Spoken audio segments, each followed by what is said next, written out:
From Washington, this is VOA News.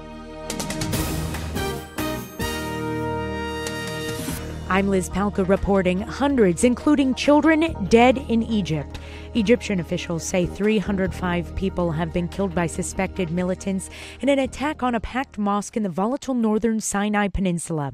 27 of the dead are children. With more, here's Reuters Pascale Davies. Mourners pay their respects at the funerals for the hundreds of worshippers killed at a mosque in Egypt on Friday, one day after the bloodiest attack in Egypt's modern history. Witnesses say a bomb struck a mosque in the town of al-Abed in the North Sinai region. Scores of gunmen set up outside the building in off-road vehicles, then opened fire on those trying to escape. That was Reuters' Pascale Davies. No group immediately claimed responsibility for the attack. A suicide bomber struck a paramilitary convoy in southwestern Pakistan Saturday, killing at least 5 people and wounding around 20 others. The bomb went off on a busy road in Quetta. The Pakistani Taliban instantly took credit for plotting the attack.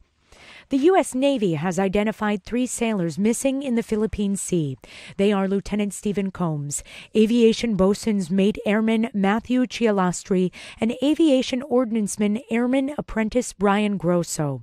On Thursday, search and rescue efforts were halted for the 3 sailors who were lost at sea Wednesday when a U.S. Navy transport plane crashed into the Pacific. 4 UN peacekeepers and a Malian soldier were killed and 21 others injured in 2 attacks on peacekeepers in Mali. UN Secretary General Antonio Guterres strongly condemned the attacks. This is VOA News. Turkish Foreign Minister Mevlut Cavusoglu on Friday said President Donald Trump told his Turkish counterpart that the U.S. will no longer supply arms to People's Protection Units, also known as the YPG Kurds. Cavusoglu said on Friday that Trump relayed his decision during a telephone conversation with Turkish President Recep Erdogan. He said, Mr. Trump clearly stated that he had given clear instructions and that the YPG won't be given arms and that this nonsense should have ended a long time ago. Later in the conversation, before they hung up, Trump clearly confirmed what he said and said he had given instructions to his generals and to National Security Advisor H.R. McMaster that no weapons would be issued. Of course, we were very happy with this. Cavusoglu said he was present in Erdogan's office during the telephone call. Turkey considers the YPG to be terrorists because of their affiliation to outlawed Kurdish rebels that have waged a 3-decade-long insurgency in Turkey. Relatives and members of the local community gathered on Saturday at Mar del Plata Naval Base in an emotional demonstration for crew members of the missing Argentine submarine.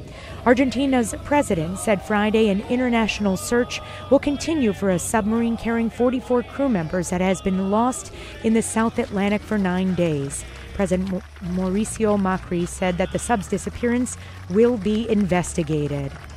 Pope Francis visits Myanmar and neighboring Bangladesh next week amid international outrage over what the U.S. describes as the ethnic cleansing of Myanmar's Rohingya Muslim minority. Jesus Seminoni reports. A message from the Pope to the Burmese people as he prepares to visit their nation. I wish to send a word of greetings and friendship to all the people. I look forward to being with you. I come to proclaim the gospel of Jesus Christ, a reconciliation, peace, and forgiveness message. The first papal trip ever to Myanmar comes 6 months after full diplomatic ties were forged in May, during a visit by the country's de facto leader, Aung San Suu Kyi, who has since come under international pressure over the plight of the Rohingya. More than half of the Rohingya Muslim populations have fled their homes in the Rakhine state after an August attack by Rohingya insurgents sparked a brutal military crackdown. The Pope will also meet with Rohingya refugees in Bangladesh, where hundreds of thousands are sheltering in refugee camps. Jesus Amaoni, VOA News, Washington.